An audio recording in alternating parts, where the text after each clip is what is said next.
ఎన్నో ఆధ్యాత్మిక కార్యక్రమాలు మన ఛానల్‌లో ప్రసారమవుతూనే ఉంటాయి. మీ నుంచి కూడా అశేష స్పందన లభిస్తుంది. అందుకు ముందుగా మీ అందరికీ కృతజ్ఞతలు. ఇక ఉపనిషత్తులకు సంబంధించి చాలా ప్రముఖులు మాట్లాడుతూ ఉంటారు. రకరకాల ఎగ్జాంపుల్స్‌తో చెప్తూ ఉంటారు. కానీ మనకి అర్థమయ్యే భాషలో ఉపనిషత్తులకు సంబంధించి ఒక పరిశోధన చేసి, ఎన్నో పుస్తకాలు రాసి ఆహ్, చాలా అంటే చాలా శ్రమ పడుతున్నారు ఈ వయసులో కూడా అని చెప్పొచ్చు. 60 పదుల వయసులో కూడా చాలా చక్కటి ప్రయత్నం చేస్తూ ఉన్నారు మసన్ చెన్నప్ప గారు. మనందరికీ సుపరిచితులు. ఆచార్య మసన్ చెన్నప్ప గారితో మాండూక్యోపనిషత్తుకు సంబంధించి ఈరోజు మాట్లాడబోతున్నాను. ప్రతి వీడియోని ఫస్ట్ నుంచి లాస్ట్ వరకు వాచ్ చేయండి. మీకేదైనా డౌట్స్ ఉంటే కామెంట్ బాక్స్‌లో తెలియజేయండి. లేదా గురువుగారిని మీరు కలవాలి అనుకుంటే స్క్రీన్ మీద కనపడే నంబర్‌కి కాల్ చేయొచ్చు. నమస్కారం అండి. గురువుగారు మనకి ఆది ప్రణవనాదం ఓంకారం. ఈ ఓంకారానికి సంబంధించి మనం గత ఉపనిషత్తుల్లో కూడా మాట్లాడటం జరిగింది. అయితే ఈ మాండూక్యోపనిషత్తు ఈ ఓంకారానికి సంబంధించి ఏం చెప్తుంది? చెప్పండి. మాండూక్యోపనిషత్తు అందలి విషయాన్ని, సారాంశాన్ని తెలుసుకుంటున్నటువంటి హిట్ టీవీ ప్రేక్షకులకు నా నమస్కారం. ముఖ్యంగా ఈ ఉపనిషత్తు ఓంకారం గురించి చెప్తూ ఉంది. ఓంకార రహస్యాన్ని మనకు చెప్తూ ఉంది. ఏమిటి?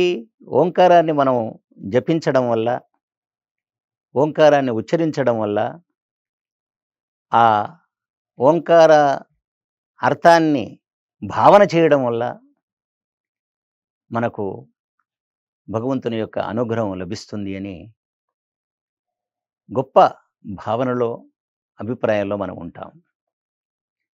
కాబట్టి ఋగ్వేదీయులు ప్రణవోపాసకులు, సామవేదీయులు ఉద్గీతోపాసకులు. ఉద్గీతమన్నా, ప్రణవమన్నా, ఓంకారమన్నా ఒకటే. ఈ ఓంకారం గురించి మాండూక్యోపనిషత్తు చాలా విషయాలు మనకు తెలియజేస్తూ ఉంది. ముఖ్యంగా ఇందులో ఓమిత్యేకాక్షరమిదం సర్వం తస్యోపవ్యాఖ్యానం భూతం భవత్ భవిష్యత్ ఇది సర్వం ఓంకార ఏవా అని ఉపనిషత్తు మనకు చెబుతూ ఉంది. ఏమిటిక్కడ? ఓంకారానికి వాచకం అంటే ఓంకారం అనే పేరు పరమాత్మది అన్నమాట. అంటే ఓంకారం అనే శబ్దము చేత పరమాత్మ తెలియబడుతున్నాడు. అంటే పరమాత్మ యొక్క నామము, పేరు ఏదైతే ఉన్నదో అది ఓంకారము అని. అంటే సర్వోత్తమైనటువంటి నామం అన్నమాట, ముఖ్యనామం అన్నమాట. 4 వేదాల్లో పరమాత్మ యొక్క విశిష్టమైనటువంటి, ముఖ్యమైనటువంటి నామం ఏదయ్యా అంటే మనకు ఓంకారం అనే మనం చెప్పాలి. కాబట్టి పరమాత్మ యొక్క నామం ఓంకారం. తర్వాత మరి దాని వాచ్యార్థం ఏమిటి? ఓంకారం చేత తెలియబడే అర్థం ఏమిటి? అంటే పరమాత్మ తత్వము అన్నమాట. అది ఈశ్వర తత్వము అన్నమాట. అంటే ఈశ్వరుని యొక్క నామం ఓంకారం, అది వాచకం. తర్వాత ఓంకారం చేత తెలియబడే అర్థం ఏదైతే ఉన్నదో, ఆ వాచ్యార్థం ఏదైతే ఉన్నదో అది ఈశ్వరుని యొక్క తత్వము అన్నమాట. అంటే ఓంకారం కేవలం భగవంతుని యొక్క నామంగానే కాక, భగవంతుని యొక్క తత్వాన్ని తెలియజేసే నామంగా దాన్ని మనం గ్రహించవలసిన అవసరం ఉన్నది.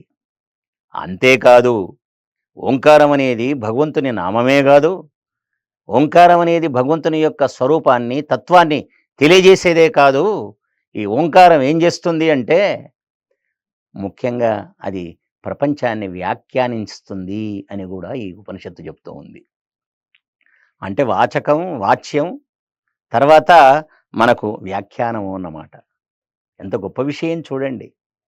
అంటే ఈశ్వరుని యొక్క నామం ఓమట, తర్వాత ఈశ్వర తత్వాన్ని ఓంకారం తెలియజేస్తుందట.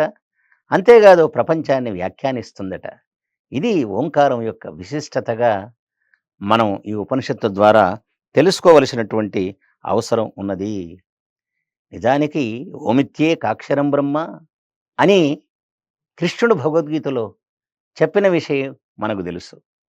అంతేకాదు వేదాలు ఓం కర్తోస్మర, కృతం స్మర, క్లిబే స్మర అని వేదాలు చెబుతూ ఉన్నాయి మనకు. అంటే పరమాత్మ స్వయంగా ఆయన నేను ఓంకార స్వరూపుణ్ణి, నేను ఓంకార వాచ్యుణ్ణి, ఓంకార స్వరూపుణ్ణి, నేను ఓంకార వాచ్యుణ్ణి, నా తత్వం ఓంకారమే అని పరమాత్మ వేదాల్లో చెప్పిన విషయం కూడా గమనింపదగినటువంటి విషయం అన్నమాట.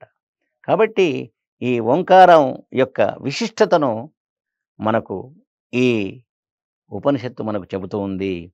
కేవలం ఓంకారం అనేది ఈశ్వరుని యొక్క నామమే కాదు, అతని యొక్క స్వరూపాన్ని తెలియజేస్తుంది. ముఖ్యంగా మనకు ఓంకారంలో అకారం, ఉకారం, మకారం అనే 3 వర్ణాలు కనిపిస్తున్నాయి. ఇక్కడ అకారం, ఉకారం, మకారం కేవలం ఇవి ఉండడమే కాదు, ఇవి సార్థకములైనటువంటివి, అర్థవంతమైనటువంటివి. ఈశ్వరుని యొక్క స్వరూపాన్ని తెలియజేసే వర్ణములే అకారం, ఉకారం, మకారం అని ఈ ఉపనిషత్తు చెబుతూ ఉంది. కాబట్టి ఈశ్వరుని యొక్క స్వరూపం తెలుసుకోవాలంటే ఓంకారాన్ని మనం జపించవలసినటువంటి అవసరం ఉన్నది. అందుకే ధ్యానం చేసేవారు ఓం అని పరమేశ్వరుణ్ణి వారు స్మరిస్తూ ఉంటారు.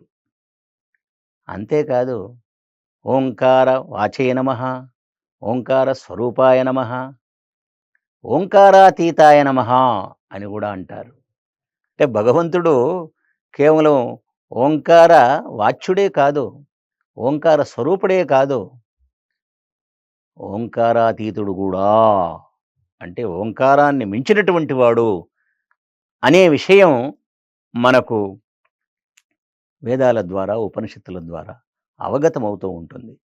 కాబట్టి మనం ఓంకార తత్వాన్ని మనం తెలుసుకోవలసినటువంటి అవసరం ఉంది. ఓంకారం ఇంకా ఏ ఏ విషయాలు తెలియజేస్తున్నది, ఓంకారం ద్వారా మనం తెలియనగు అంశాలు ఏమిటి అనేది ముఖ్యంగా ఈ ఉపనిషత్తు తెలియజేస్తుంది. కాబట్టి మాండూక్యోపనిషత్తును మీరు ఒకసారి పఠించినట్లయితే ఈ ఓంకారం యొక్క ప్రాశస్త్యం ఏదైతే ఉన్నదో మనకు అవగతమవుతుంది. మరి ఓంకారం యొక్క ప్రాశస్త్యాన్ని తెలియజేయడానికే మనకి ఈ ఉపనిషత్తు ఉందేమనిపిస్తుంది. కాబట్టి ఉపనిషత్తుల్లో మొదటి వాక్యం ఏమిటి అంటే ఇదే. ముఖ్యంగా ఈ ఓంకారం కేవలం ఇది ఈ ప్రపంచానికి వ్యాఖ్యానమే కాదు, ఇది యచ్చాన్యత్ త్రికాలాతీతం, ఇది 3 కాలాలకు అతీతమైనటువంటిది. తదస్యోంకార ఏవా అని చెప్తాడు. 3 కాలాలకు అతీతమైనటువంటిది, త్రికాలాతీతమైనటువంటిది. అంటే 3